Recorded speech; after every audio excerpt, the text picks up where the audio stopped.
casos, y los tienes también buenas relaciones con el Ejército Nacional. Tú eres la persona ideal porque eres técnico en armas de ese tipo. Así que yo me comprometo a decirte que habría garantía para ti. Mira, yo lo siento mucho, pero yo no quiero, yo soy muy consciente de mi raza y tal. Mira, eso te lo han hecho ver. Cuando tú vayas allá, te vas a encontrar gente joven como tú, blancos y negros y todo. Y no hay esa discriminación de que tú hablas, y yo me comprometo.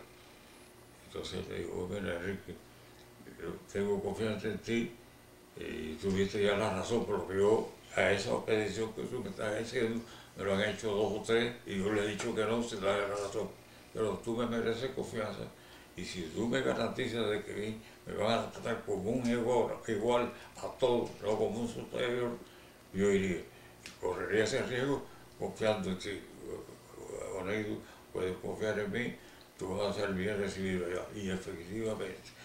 Entonces, teníamos el problema de que Oneido pertenecía al ejército de Fidel. Y bueno, ahora ¿cómo hacemos esto? Y uno, mira, renuncia. Y si te dan la renuncia, pues viene ya con Oneido Oliva renunciando. Si no te dan, te dicen que no te dan, buscamos una identidad distinta para ti. Nosotros tenemos aquí en La Habana, eso es conversación mía en La Habana, una oficina que está dedicada a preparar esa documentación de acuerdo con la embajada norteamericana. Y nosotros tenemos en nuestra posesión centenares de pasaportes cubanos, tantos emitidos en el gobierno anterior como emitidos antes. ¿Dónde los conseguimos? Pues asaltando. Muchos acusan del asalto a la embajada de Perú, pero antes del asalto a la embajada de Perú habíamos asaltado el de Tampa y teníamos aquí, nosotros tenemos una oficina aquí, de donde era, allí está, con infinidad de pasaportes en blanco, con las firmas de los funcionarios, y muchos de ahora están firmados por funcionarios de este gobierno y están en blanco, porque lo tenían preparados ellos para cuando era uno de sus grupos poner el nombre y ya y formaban parte del ejército rebelde. Así que así se hace. Efectivamente no le aceptaron la renuncia y tuvimos que ir a la oficina nuestra que teníamos en Ayestarán, que nadie conocía, y allí los transformamos. Le tomamos la foto sin bigote, le quitamos el pelo que tenía así, y le dimos un pasaporte de Juan González García, de tal cosa, y los datos de él. Y así, con el visto bueno norteamericano, pues si no, habría que estar engañando a los Estados Unidos. Ya fuimos, ya se pusieron los sellos, y ya era un Juan González cubano, y que venía legalmente. Y así vino este muchacho, Eneido Oliva, y fui yo el responsable de traer a Eneido. Tremenda labor. Y ahora, ¿quién es Eneido Oliva? Eneido Oliva aquí se convirtió en el segundo jefe de la fuerza invasora. De la invasión la dirigía Santomán, José de Santomán, y el segundo era Eneido Oliva, que era mi amigo y seguimos siendo grandes amigos. Mostró su valor en la invasión y luego su capacidad militar cuando llegó a ser general del ejército norteamericano. Ese Eneido Oliva, que tratamos de tú por tú, es un general del ejército norteamericano, hoy retirado, hoy en Washington, amigo mío, amigo de Iliana. Nos hemos sentado los tres a conversar de esa actividad que la misma Iliana desconocía, por supuesto, y fue el segundo jefe del invasión. Enrique, algo que sería bueno que hablaras en el proceso, cuando tú llegas aquí, tú eres el hombre que habla para Cuba a través de Radio Swan, con el nombre de Emilio. Porque los que estábamos allá del movimiento nos guiamos por lo que tú nos decías desde aquí, desde Estados Unidos, a través de la Radio Swan, aquella que nos... ¿Cómo fue aquello de Radio Swan? Es lo siguiente, cuando se crea el Frente Revolucionario, era en 4 principios.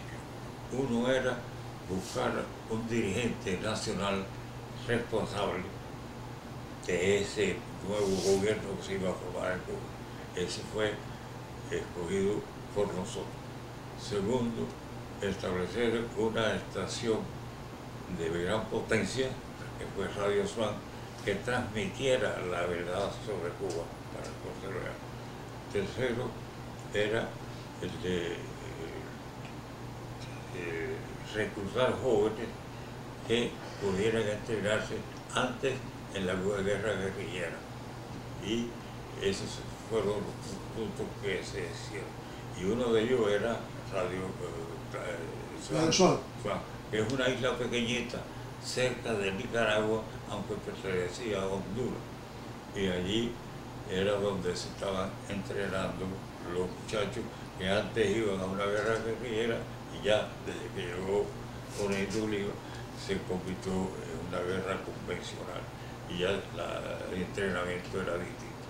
Y entonces allí estuvo Enrique Huerta, grandes personalidades, hablando con distintos programas y se transmitía desde Radio Swan. Nadie conocía eso, le hablamos abiertamente.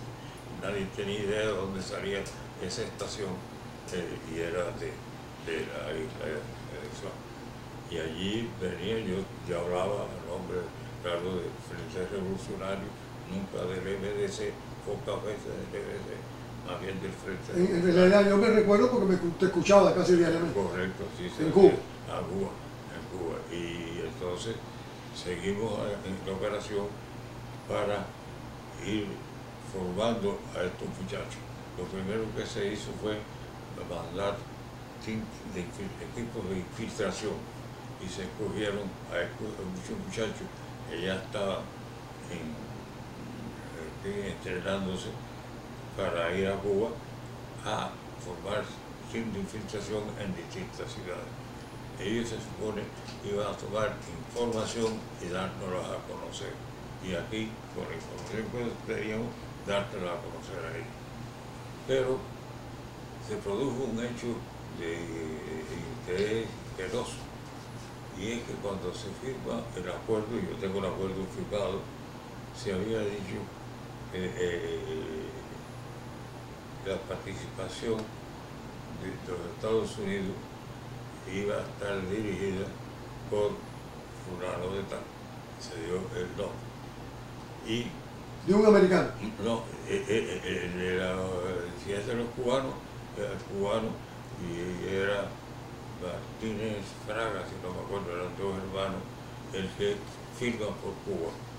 Y el que firma eso por los Estados Unidos, el apellido pudo haber sido Holt o algo así, y se dice en ese documento oficial que los cubanos estarían a cargo de las operaciones, respondiendo a las operaciones, dirigiendo las operaciones, y que el papel de los Estados Unidos iba a ser a través de la CIA, dirigido por fulano de tal, que suministraría los medios para esa lucha. Así que la dirección de la lucha iba a estar en manos cubanas. La participación militar era de los cubanos y los norteamericanos eran suministrados. Y así se firmó, y ese es un documento oficial, que el que vaya a Washington y tenga autorización puede ir, como fui yo, porque tenía la autorización de ellos, a donde están esos documentos ya desclasificados, y tú verás el documento firmado con esos dos principios, que nosotros íbamos a dirigir, nosotros los cubanos íbamos a dirigir la lucha militar en Cuba, y los norteamericanos nos iban a suministrar el material. Pero eso no se cumplió. No se cumplió. Yo soy testigo, igual que fui testigo de lo tuyo, fui testigo en el Barco Plagal, donde nuestro jefe, Juan Cosculluela, en realidad por encima de él, siempre tuvo americanos que no le permitían ser el que tomara la determinación. ¿Y por qué se debió? Porque estamos hablando ahora de más de noviembre del 61, que es donde se está celebrando noviembre del 60. Del 60, noviembre del 60, que están celebrándose las elecciones aquí, que la presidía en ese momento Eisenhower y es electo Kennedy. Y entonces, ya antes cuando Kennedy fue designado el hombre nominado por el Partido Demócrata para ocupar la presidencia, empezó a recibir la información. Es decir, cuando en enero del 61 él toma posesión, él ya tenía información de que estaba creado ese grupo, que ese grupo iba a tener el respaldo norteamericano, que los norteamericanos iban a darnos las armas. Esto lo sabía el señor Kennedy antes de tomar posesión. Cuando toma posesión, el director de la CIA va como otro jefe y le da más detalles todavía. John F. Kennedy sabía todos los detalles del plan, cómo iba a ser, dónde se iba a desembarcar, etc. Y se había escogido por los más altos militares norteamericanos, los más altos generales, todo el sitio para hacer la invasión iba a ser Trinidad, y que iba a ser de día, del día tal. Kennedy rechazó esa idea, dijo que no, él no quería una cosa tan abierta, él quería una cosa más discreta y que no debía ser Trinidad sino otro sitio. Y entonces todos los oficiales militares rechazaron el Trinidad, porque Trinidad había sido ya explorada, la profundidad, las calles, costas donde podían desembarcar los barcos, etc. Mientras que el punto que escogieran no tenía ese estudio. Y el tipo que escogieron fue Zapata, que nosotros conocíamos como Ciénaga de Zapata. Cuando al final los cubanos supieron, los cubanos que estaban en el campamento, que ese era el Zapata el escogido, se indignaron, eso no sirve. El primero que protestó fue Oliva, ¿no? Era militar en Cuba, no, eso no, pero va, el plan tiene que ser esto. Y hubo una reunión en la que yo participé, lo que estoy hablando como testigo, de varios funcionarios norteamericanos imponiendo su plan. Ya antes de eso habían estado sustituyendo a dirigentes nuestros en los campamentos de Guatemala por dirigentes norteamericanos, cosa que no se había considerado ni se había aprobado. Y ya habían destituido a varios, que produjo la renuncia de uno de los principales dirigentes cubanos.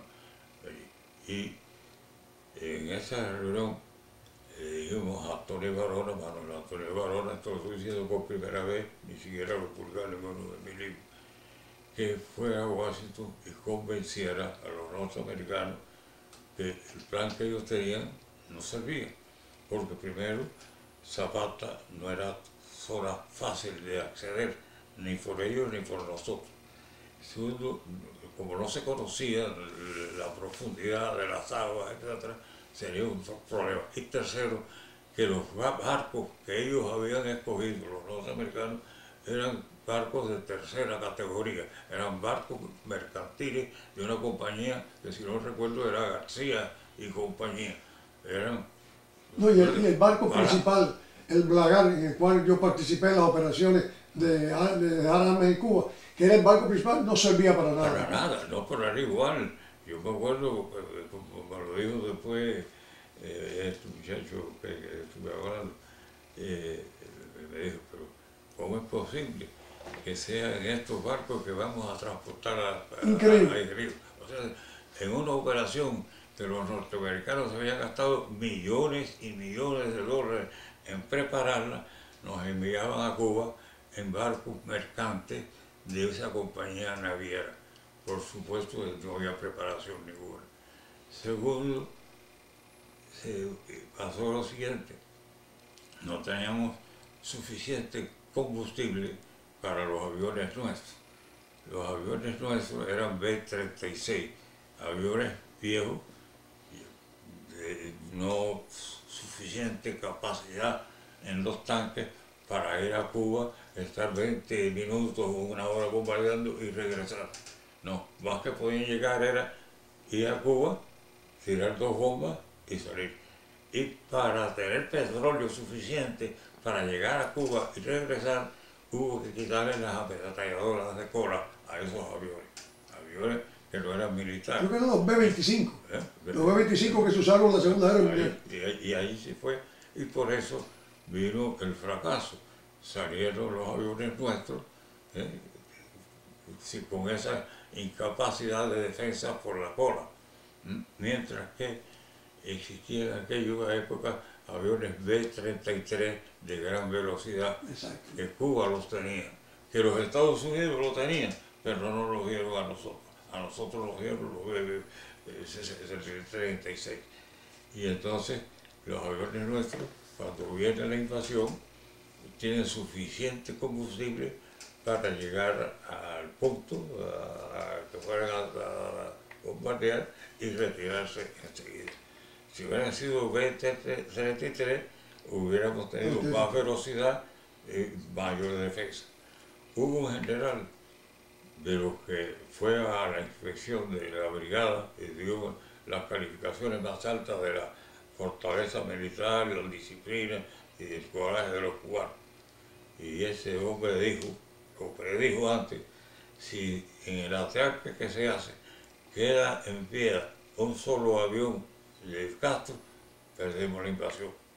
Un solo avión de Castro, porque la idea era destruir totalmente la aviación de Castro. Y para eso, Kennedy, sin autorización militar alguna, hizo que hicieran un viaje a Cuba 3 aviones. Nosotros teníamos como 29 aviones allí, 3 nada más, 2 días antes, el 15 de abril. Y fueron, dispararon 4 o 5 bombas y tuvieron que regresar enseguida. Pero le avisaron a Castro que él no estaba preparándose. Enrique, yo estoy viendo, comenzamos con el problema de tu respuesta al artículo que salió, al libro, y nos hemos extendido, quizás en YouTube no me permitan toda esta historia que está sumamente interesante y que yo te prometo volver aquí a tu casa para que entonces, porque en ese primer libro que tú hiciste, la verdadera historia de Girón, donde tú haces así y dices cómo nos engañó Kennedy, cómo es la traición y cómo hasta aquello de que aquella frase que él tuvo, ¿no? Tirarlo a la basura. ¿Cómo fue aquella frase de Kennedy? Échalo a Cuba. Si quieres ir a Cuba, échalo a Cuba. Exactamente. Eso lo podemos hacer en otro programa, pero tengo miedo que YouTube no me permita mirar esto. Para redondear esto y yendo de nuevo a lo que fue el motivo de nuestra entrevista de hoy, de responder al programa de acuerdos, desacuerdos y recuerdos, y yo creo que lo has dicho con amplitud. Me gustaría complementar la parte que nos tocó a nosotros vivir en la parte pública, lo más rápido posible, decir que en la parte pública participamos en estos momentos la persona que está haciendo de camaraman de esta entrevista, Eddie Carrera, que era de Winnie y Jesús Angulo. Ingresamos en el Demócrata Cristiano Público en el mes de septiembre, final de septiembre, octubre. Allá estábamos en la casa de Ingeniero Suárez Carreño. En ese momento, debido a tus actividades tan superiores a aquellas, pues ya tú estabas en la plan ya de los contactos en Estados Unidos, pues no fue mucha nuestra relación fue muy grande cuando ya te haces cargo totalmente de la coordinación nacional del movimiento y lo llamas a nosotros. Eddie está en La Habana, se une a la parte clandestina del movimiento en La Habana y yo me quedo, como bien dijiste tú, me nombras en la dirección de la provincia de La Habana. Creo que estos datos son importantes por si acaso hay alguna duda de lo dicho por Enrique Ross. Somos testigos, Eddie Carrera y Jesús Angulo, de todo lo que él ha dicho en un principio. El problema de José Ignacio Rasco se produce por la llamada cuando él va a la televisión el 14 de enero de 1960, donde él asiste a la televisión y allí ya se crea una situación difícil en el gobierno que lo obliga, tanto a él como a Enrique Villarreal, a asilarse. Entonces el movimiento se queda huérfano públicamente y se reorganiza otra vez públicamente y ahí bajo la dirección temporal de Luis Aguilar León, que es cuando se hace la última declaración pública, donde ya el movimiento, que para que se sepa, y bueno, si tú tienes más datos sobre eso, César, el movimiento demócrata en ese momento tenía estaciones de radio en Camagüey, Oriente, estaba muy bien organizado estructuralmente, y desgraciadamente se complica todo eso, pero por suerte te teníamos a ti en ese momento y logras organizar la isla entera clandestina. Por lo tanto, aquellos que quieran negar eso, están negando la historia. Y queremos en este momento felicitar a Enrique Ross, a quien conocimos bajo el nombre de Emilio, por la labor que él realizó en esa oportunidad. Muchísimas gracias, Enrique. Bueno, gracias a ustedes por la entrevista, cómo no.